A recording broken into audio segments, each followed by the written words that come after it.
ఆంధ్రప్రదేశ్ ముఖ్యమంత్రి ఉప ముఖ్యమంత్రి వీళ్ళిద్దరి మైత్రి ఎట్లా ఉన్నది? వీరు ఎన్నికల ముందు ఇచ్చిన హామీలను అమలు చేసే దిశగా వెళుతున్నట్టు ఉన్నదా? 2018లో ఆయన ఏం మాట్లాడారు? మార్చి 14వ తారీఖున లోకేష్ గారిని ఏం మాట్లాడారు? హైదరాబాద్లో ఉన్న ఆయన ఇంటి మీద ఇద్దరు గొడవ పడితే తన మీద రెక్కి నిర్వహిస్తున్నారని ఏం పోస్టులు పెట్టారు మీరని చూశారు.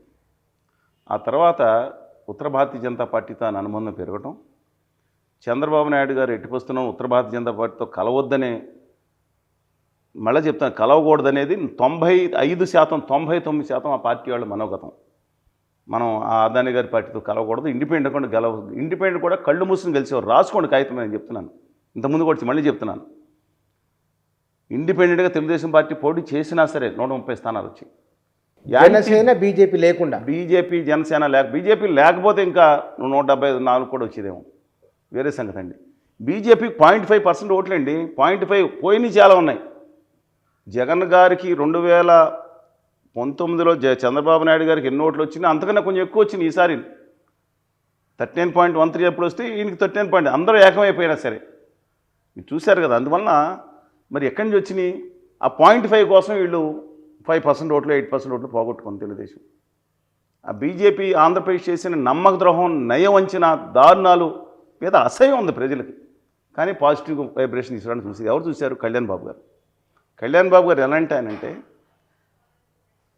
దక్షిణాదికి ఉత్తరాది అహంకారం ఎంత చెడుపు చేస్తుందో ఉత్తరాది అహంకారం నశించాలని దిక్కులు పిక్కటిల్లాగా మాట్లాడిన వ్యక్తి కళ్యాణ్ బాబు గారు. చెగువేరా స్ఫూర్తితో ఆంధ్రప్రదేశ్ యొక్క హక్కులు కాపాడాలి, ప్రతి హోదా రాపోతే కానీ భావితరాల భవిష్యత్తు లేదురా, నేను ఆమరణ చేస్తాను అని చెప్పి మాట్లాడిన వ్యక్తి కళ్యాణ్ బాబు గారు. అంటే ఉద్యమంలో లేదు, మధ్యలో వచ్చారు, మంచి మాట్లాడేది, తర్వాత సరే ఎందుకంటే తెలియదు. ఆ తర్వాత ఉధృతంగా ఉద్యమం సాగింది. ఆ తర్వాత అది కూడా కాకుండా కారణం రాసుకుంటారా ఎదలారు అన్నట్టు ఎంపీలకు చెప్పారు. సిగ్గులేదా మీకు? కారణం రాసుకోండి, మీరు వెళ్ళి ఢిల్లీలో పోరాడలేకపోతున్నారు ఆ ఉత్తరాది వాళ్ళ మీద అని చెప్పి పార్లమెంట్లో చాలా గట్టిగా మాట్లాడారు. ఆ తర్వాత ఆ ఉత్తర భారతీయ జనతా పార్టీ ఇంకా మోసం చేసింది ఆంధ్రప్రదేశ్కి. మీరు ఎందుకు వెళ్ళారో నాకు తెలియదు. నాకు తెలిసిన పరిమిత సమాచారం ప్రకారం చంద్రబాబు నాయుడు గారు 2022, 23 మొదట్లో కూడా బీజేపీతో కలవటానికి ఇష్టపడలేదు. మీరు ఎప్పుడన్నా చంద్రబాబు నాయుడు గారు ఆత్మకథ ఆఖరిలో రాసుకున్నప్పుడు హానెస్ట్గా ఆయన ఒపీనియన్ వ్యక్తం చేస్తే తెలుస్తుంది, లేకపోతే నేను ఎప్పుడన్నా మాట్లాడతాను తర్వాత ఎప్పుడన్నా. ఎందుకంటే ప్రజలకు ఒత్తిడి ఎక్కువగా ఉంది వద్దని. ఓ పక్కన కళ్యాణ్ బాబు గారు కావాలని ఇటు పరిస్థితున్న ఒత్తిడి ఎక్కువగా ఉంది. ఆఖరికి మీటింగ్లో కూడా కాలేదు. ఆయన అరెస్ట్ ఎలా అయ్యారు? స్టేజ్ మేడ్ షో అనిపించట్లేదు అంతా మీకు? అంటే ఒక దక్షిణాదిన స్టాల్వాట్ లీడర్ని, కళ్యాణ్ గారి దగ్గర కూడా వస్తారు మీకు చెప్పింది, స్టాల్వాట్ లీడర్ని దేవగౌడ గారు షెట్టికి వెళ్ళిపోయారు ఏజ్లో, వెంకయ్య నాయుడు గారు షెట్టికి పంపించారు అదాని గారి పార్టీలో ఇద్దరు పెద్ద మనుషులు కలిసి. స్టాల్వాట్ లీడర్ ఈయనే కదా, ఈమె చాలా సీనియర్. ఈయన అరెస్ట్ చేశారు, 53 రోజులు జైల్లో ఉంచారంటే అమిత్ షా గారు తెలియదు అనుకుంటున్నారా? ఆయన తెలియకుండానే జగన్మోహన్ రెడ్డి గారు అంత నిర్ణయం తీసుకున్నారంటారా? మన చెవిలో ఉందా అండి? పూలు ఏమన్నా క్యాబేజీ? అది కాదు అంటే మీరు మాట్లాడుతున్న మాటలు చంద్రబాబు నాయుడులో పరకాయ ప్రవేశం చేసి మీరు బాధపడుతున్నట్లు అనిపిస్తున్నది నాకు. చంద్రబాబు నాయుడు గారు జరిగింది రాష్ట్రంలో కనీసం ఆయనకి తెలియదా? సుదీర్ఘకాల పాటు ఆయన తెలిసినా జైల్లోకి వెళ్తాను ఆయన తెలియదు. ఉన్నవారు జైల్లోకి వెళ్ళిన తర్వాత 53, నేను ఢిల్లీకి వెళ్ళి అక్టోబర్ 2వ తారీఖున అన్ని ఇంకా చెప్పకూడదు నేను ఆయన చెప్తున్నాను. కానీ చంద్రబాబు నాయుడు గారిని వేధించిన తీరు బాధ కలిగింది. కేసు పెట్టుకుంటే న్యాయస్థానం నిర్ణయం వస్తుంది, వేరే సంగతి. నిజంగా దానికోసం అక్కడ ఆ మీటింగ్లో పాల్గొన్న మోతిపల్లి నరసింహ గారు దీక్ష చేస్తే కూడా వెళ్ళి సంఘీభావం తెలియజేశాం. ఢిల్లీలో లోకేష్ గారు ఆ రోజు దీక్షిస్తే బయట వాళ్ళు ఎవరు రాలి, నేను మిగతా ప్రొఫెసర్ వెళ్ళాం, సంఘీభావం తెలియజేశాను. ఆ రోజు గట్టిగా మాట్లాడిన తర్వాత నా వార్త మీడియాలో రావద్దని చెప్పి లోకేష్ గారు అవతో చెప్పారని చెప్పారు. అవపరిస్థితి రాలేదు కూడా, ఎందుకంటే అదే రోజు అమిత్ షా గారు మాట్లాడారంట. అంటే ఒక కోడి నుండి మీరు రెక్కలు చేస్తే మామూలు చేస్తూ ఉంటే చాలా బాధపడుతుంది, తర్వాత ఏదైనా వేస్తే తిరుగుతూ ఉండదని కామెంట్ వచ్చింది. అలాగా చంద్రబాబు గారు లాంటి ఒక ఎస్ ఆయన మైనస్ పాయింట్ ఉండొచ్చు, కానీ విషయంలో నేత ఆయన. అలాంటి ఆయన్ని నానాహింసలు పెట్టి తర్వాత బీజేపీతో కలిసి తప్ప దిక్కు లేదని పరిస్థితి ఎవరు తీసుకొచ్చారు? ఇవాళ హేమంత్ సోరెన్ గారిని కేజ్రీవాల్ గారు చూసిన తర్వాత ఆయన అనుకున్నారంట, ఎస్ మనం రైట్ నిర్ణయమే తీసుకున్నామని. అంటే నిజంగా కనుక ఆయన సొంతంగా వస్తే 23 స్థానాలు వచ్చాయి. ఇవాళ ఆయన మీద ఆధారపడి బీజేపీ పనిచేసేది. ఇవాళ 6 స్థానాలు. బీజేపీ, తెలుగుదేశం, జనసేన కలిసి ఉండాలంటారా? అయితే ఓన్లీ తెలుగుదేశం? నేను రాష్ట్రం బాగుండాలంట. వీళ్ళు ముగ్గురు కలిసి, వీళ్ళ ముగ్గురుతో పాటు జగన్ గారు కలిసి అదాని గారి కాళ్ళ దగ్గర భజన చేయాలని కోరుకోను. ఆ రాష్ట్ర హక్కులు తాకట్టు పెట్టాలని కోరుకోను. అది జరుగుతుంది వాళ్ళ రాష్ట్రంలో. వీళ్ళిద్దరూ కలుస్తారా విడిపోతారా నాకు అనవసరం, నన్ ఆఫ్ మై బిజినెస్ అండి. ఇవాళ జగన్మోహన్ రెడ్డి గారి పాలనలో అనేక వేధింపులు జరిగినాయి, అందులో మేము కూడా బాధితులమే. కానీ నేను చెప్పేది లేదా అంత 11 సీట్లు ఎందుకు వస్తాయండి? అలా ప్రతి వర్గాన్ని ఆయన వ్యతిరేకం చేసుకున్నారు. ఇది డెఫినెట్. అది ఇవాళ కూడా మారకపోతే దట్ ఇస్ డిఫరెంట్ ఇష్యూ. కానీ ఇవాళ వచ్చిన తర్వాత వీళ్ళు చేసే పద్ధతి ఎలా ఉందంటే టోటల్గా డిఫరెంట్గా ఉంది. ఇవాళ నిజంగా కనుక ఆ రోజు అరెస్ట్ చేసి ఉండకపోతే చంద్రబాబు నాయుడు గారు డైరెక్ట్గా బీజేపీతో పొత్తు పెట్టుకున్నారు కాదు. ఇట్స్ ఎ కంపల్షన్ అండి అనుకుంటున్నాను నేను. I'm not supporting me compulsion. మీరు కావాలని ఏ కార్యకర్తలను సైలెంట్ ఓటింగ్ పెట్టండి. 90% ఉత్తర భారతీయ జనతా పార్టీని ఒప్పుకుంటాను. లేదు, కళ్యాణ్ బాబు గారిని కూడా వాళ్ళు నువ్వు ముఖ్యమంత్రి అవుతా పోటీ చేయొచ్చు, ఇది నేను పరకాప్రవేశం చేయట్లేదా. సచ్చే పవర్ఫుల్ ఒక మంచి ఇంత ప్రాణాలు ఇచ్చే వ్యక్తిత్వం ఉన్న కళ్యాణ్ బాబు గారు లాంటి వాడిని మార్చారంటే సామాన్యం అండి. వాళ్ళ ఆకేళ్ళ నాగ వెంకట శ్రీనివాస్ శర్మ గారు ఉన్నారు, ఆయన పేరు ఏదో త్రివిక్రమ్ శ్రీనివాస్ గారు, ఆయన ప్రభావం ఎక్కువ ఉంటుంది ఆయనలో. ఎవరి కళ్యాణ్ గారి మీద. నేను లాస్ట్ టైం వెళ్ళినప్పుడు ఆయన ఇది ఒకటి ఒకసారి జన్మ కూడా వేసుకున్నట్టు చూశాను, గమనించాను. కానీ చెప్తున్నాను డిఫరెంట్ ఇష్యూ. కానీ ఆయన మళ్ళీ చెప్పండి ఒకసారి ఆయన పేరు త్రివిక్రమ్ శ్రీనివాస్ గారి ప్రభావం ఎక్కువ. మొత్తం ఇంటి పేరుతో సహా ఏం పేరు అన్నారు? భీమవరం ఆయన ఆకేళ్ళ నాగ శ్రీనివాస్ శర్మ గారిని పేరేది ఉందండి. సరే ఎవరైనా కానీ ఐ డోంట్ మైండ్. ఆయన సినిమాల్లో వ్యక్తిగతం గురించి మాట్లాడిన కానీ సినిమాలో గొప్పగా డైరెక్ట్ చేస్తారు, డైలాగ్స్ ఎక్సలెంట్ డైలాగ్స్ ఇంటెఫినిటీ. ఇవాళ నేను బాధపడేది ఏంటంటే ఆయన ఒక చెగువేర స్ఫూర్తిగా ప్రజల కోసం ప్రయాణిస్తాను మనిషిని బీజేపీ తరహా మైండ్ సెట్కి ఎవరు తీసుకెళ్లారో నాకు తెలియదండి. తీసుకెళ్ళిన తర్వాత ఇవాళ ఆయన ఎవరు అలాంటి ఒక మంచి మనిషిని తిరిగి మారాలని కోరుకుంటున్నా. ఆయన వచ్చారు. నిజంగా ఆయన ఇండిపెండెంట్గా పోటీ చేస్తే ఇంత లక్షల మంది అభిమానులు సరే ఆయన్ని పిఠాపురంలో కూడా వాడు కొట్టేసేవారు. వరం గారు కనుక అటు వరం గారు గీత గారు పోటీ చేస్తే ఇవాళ ఈయన ఓడిపోయి ఉండేవారు. అక్కడ భీమవరంలో అయితే కలిసి ఉండేది. అక్కడికే ఎందుకు 2 సీట్లు ఓడిపోయారు. ఓవరాల్గా మీరు చెప్పదలుచుకున్నది ఏమిటంటే తెలుగుదేశం పార్టీకి తిరుగులేదు, తెలుగుదేశం పార్టీ దెబ్బతినబోతుంది, నేను లోకేష్ బాబుకు తిరుగులేదు అని మీరు చెప్పదలుచుకున్నారు. కాదు, తెలుగుదేశం పార్టీ ఘోరంగా దెబ్బతినే అవకాశం కూడా ఉందని చెప్పదలుచుకున్నాను. మీరు నాలో పరకాయ ప్రవేశం చేయొద్దు.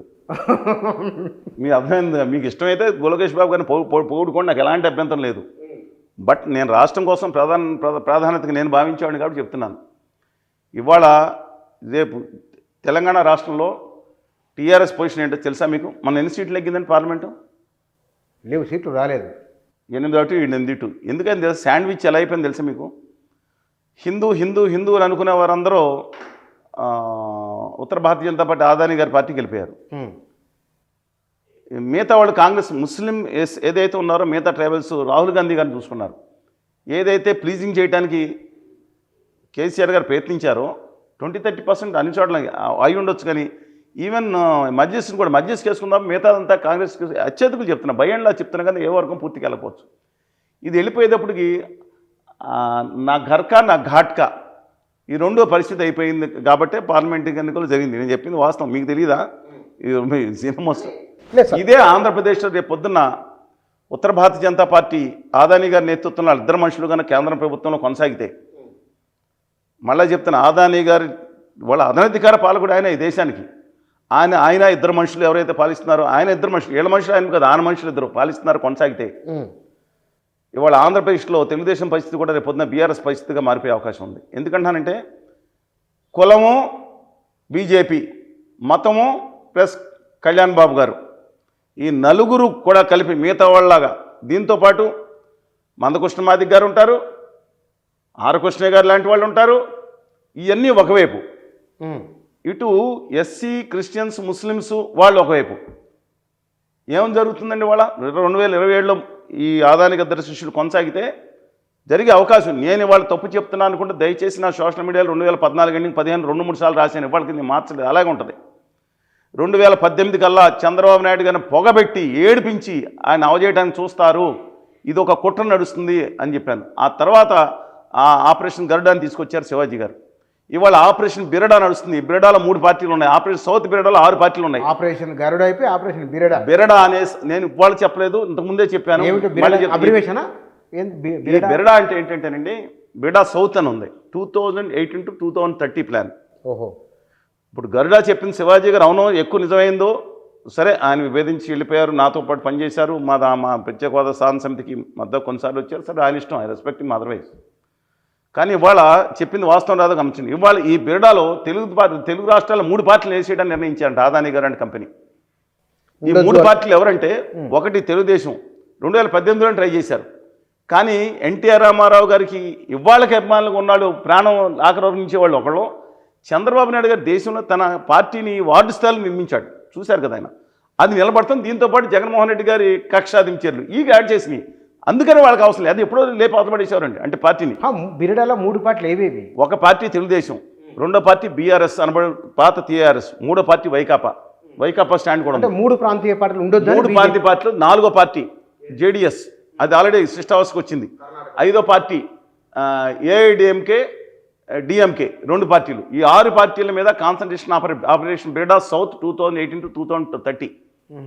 ఈ నేను బీజేపీలో వాళ్ళని తప్పట్ను, రామాధవ్ గారు వాళ్ళ చర్య, వాళ్ళ పార్టీ డెవలప్ అవడానికి వాళ్ళు చూసుకుంటారండి, నథింగ్ రాంగ్ ఇన్ దట్. బీజేపీని నేను గౌరవిస్తాను, మళ్ళీ చెప్తున్నానండి. ఉత్తర భారతీయ జనతా పార్టీని గౌరవించడం వేరు. బీజేపీ అంటే ఆనాటి మదన్ మోహన్ మాలవీయ గారు 1915లో హిందూ మహాసభ ఏర్పాటు చేశారు. బాలరాజ్ మాధవ్ గారు మిగతా అందరూ ఉండేవారు. 1952లో భారతీయ జనసంఘ్ కింద ఎన్నికల్లో పోటీ చేసింది.